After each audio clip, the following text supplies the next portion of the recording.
Assalamualaikum warahmatullahi wabarakatuh. Waalaikumsalam warahmatullahi wabarakatuh.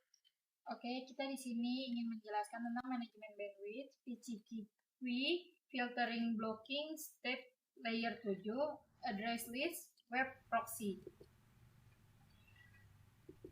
Tim kami berdua, di sini ada Yusriatul Watsik dengan NIM 172100674 dan saya Siti Farida Syahda dengan NIM 172100321.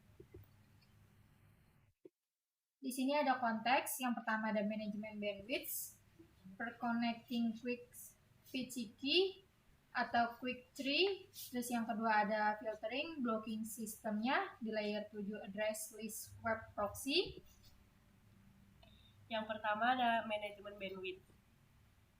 Manajemen bandwidth merupakan pengaturan dalam pembagian alokasi bandwidth secara efektif sesuai dengan kebutuhan yang diharapkan. PCP adalah metode manajemen bandwidth yang bisa membagi dan membatasi bandwidth untuk multi-user secara dinamis dan hanya dengan sedikit administrasi. Sistem ini merupakan solusi yang bisa dikerjakan untuk mengatasi penggunaan bandwidth yang sebelumnya tidak terkendali. Kemudian ada Q3, merupakan fitur bandwidth manajemen di mikrotik yang sangat fleksibel dan cukup kompleks. Pendefinisian target yang akan dilimit pada Q3 tidak dilakukan langsung saat penambahan rule Q, namun dilakukan dengan melakukan marking paket data menggunakan firewall. Oke, di sini ada yang kedua, filtering blocking sistemnya di layer 7 address list web proxy. Filtering merupakan saringan website yang digunakan oleh perorangan, kelompok maupun organisasi untuk melakukan penyaringan terhadap situs-situs yang tidak diperbolehkan oleh pihak berwenang maupun yang tidak berhubungan dengan tujuan bisnis atau organisasi agar tidak dapat diakses. Penyaringan konten, perangkat lunak, serta akses terhadap website yang aman oleh pengguna merupakan penggambaran perangkat lunak yang dirancang untuk membatasi atau mengontrol isi dari website yang diakses oleh pengguna. Dan juga ketika membatasi bahan yang disampaikan melalui internet via web, email, atau cara lainnya. Kemudian di filtering juga ada blocking site, merupakan suatu cara untuk mencegah suatu website dapat diakses orang lain. Kemudian ada layer 7, lapisan yang menjadi pusat center terjadinya suatu interaksi antara pengguna dengan aplikasi yang bekerja menggunakan fungsionalitas sebuah jaringan. Kemudian ada address list, salah satu fitur mikrotik yang fungsinya untuk memudahkan kita dalam menandai suatu konfigurasi address tanpa harus mengganggu konfigurasi penting di fitur lainnya. Kemudian yang terakhir ada web proxy, sebuah sistem yang mengamankan koneksi pengguna ke internet yang bekerja dengan mengubah alamat IP agar data pribadi pengguna lebih aman saat mengakses sebuah website. Oke, di sini ada kesimpulannya, pengguna routing mikrotik dapat memecahkan suatu masalah pada jaringan dalam hal manajemen bandwidth.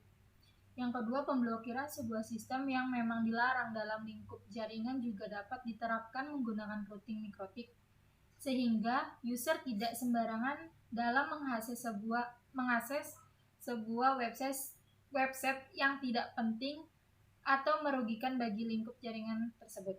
Yang ketiga, membatasi kecepatan dan jalur koneksi dapat diatur sesuai dengan kebutuhan pada lingkup jaringan tersebut. Maka dapat menentukan prioritas mana yang harus diutamakan dalam sebuah lingkup jaringan.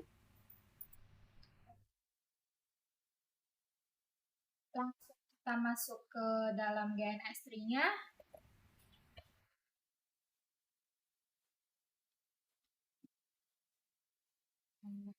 Pertama kita buat dulu cloud, terus mikrotik, dan yang terakhir itu Linux-nya.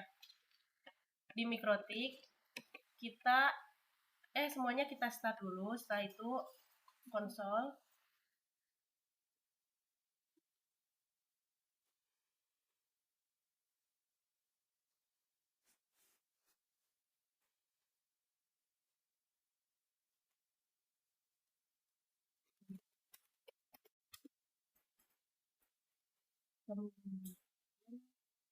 Kemudian kita bikin dulu IP address sama IP root-nya. Nah, di sini kami sudah membuat, jadi kita lihat langsung. Nah, ini yang sudah kami buat. Selanjutnya kita membuka Winbox. IP root ini penting untuk supaya Winbox kita bisa kebuka.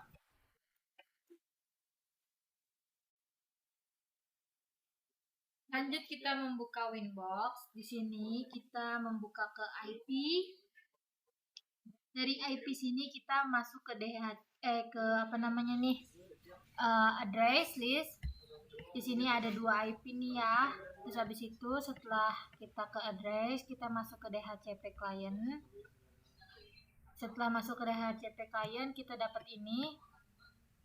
Setelah DHCP client, kita masuk lagi ke DHCP server. Di DHCP server ini ada ether 2. Setelah DHCP server, kita masuk ke sini. Di sini ada DNS setting. Di DNS setting itu kita isinya 88. Nanti dia di bawahnya itu dynamic servernya terisi sendiri. Selanjutnya ada di IP, kita ke root. Nah, di root ini kita lihat kalau misalkan reachable tuh berarti udah tersambung ya. Kemudian lanjut ke queue. Nah, queue-nya di sini kita atur untuk upload max limit sama ininya. Jadi untuk mengatur manajemen bandwidth-nya. Di sini kami atur 64 sampai 256. Jadi untuk uploadnya 64 dan untuk downloadnya 256. Nanti kita cek di itu. Kemudian masuk di IP ke firewall. Nah, ini gunanya untuk memblokir situs. Nah, di sini kami mencoba memblokir situs detik.com. Ya, kita coba buka Linux. Linux ini kita bakalan mencoba buka situsnya dan mengecek kecepatannya itu ada berapa untuk mengupload dan mendownload. Oke, ini kita bakalan tes speknya itu berapa kecepatannya.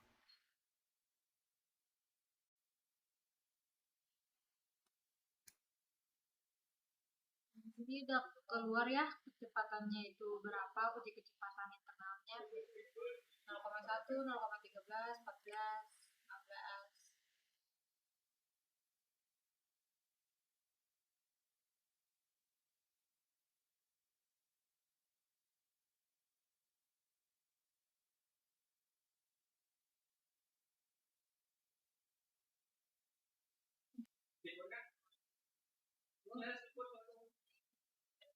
Oke, kecepatannya ini udah keluar.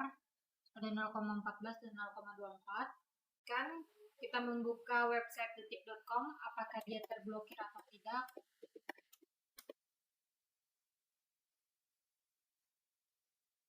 Oke, di sini dia terbuka ya. Berarti kita harus kembali lagi ke settingan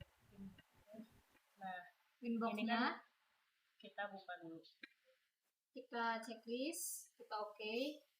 Lalu kita tes kembali detik.com.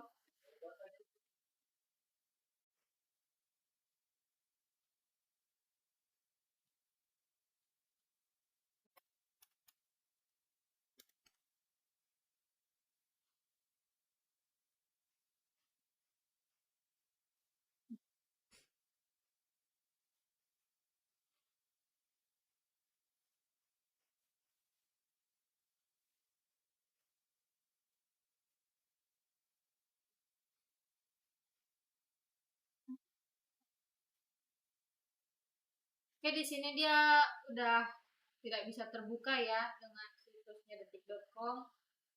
Maka presentasi yang kami berikan cukup sekian dan terima kasih. Sekian presentasi dari kami, kurangnya mohon maaf. Ditutup, wabillahi taufiq wal hidayah. Wassalamualaikum warahmatullahi wabarakatuh.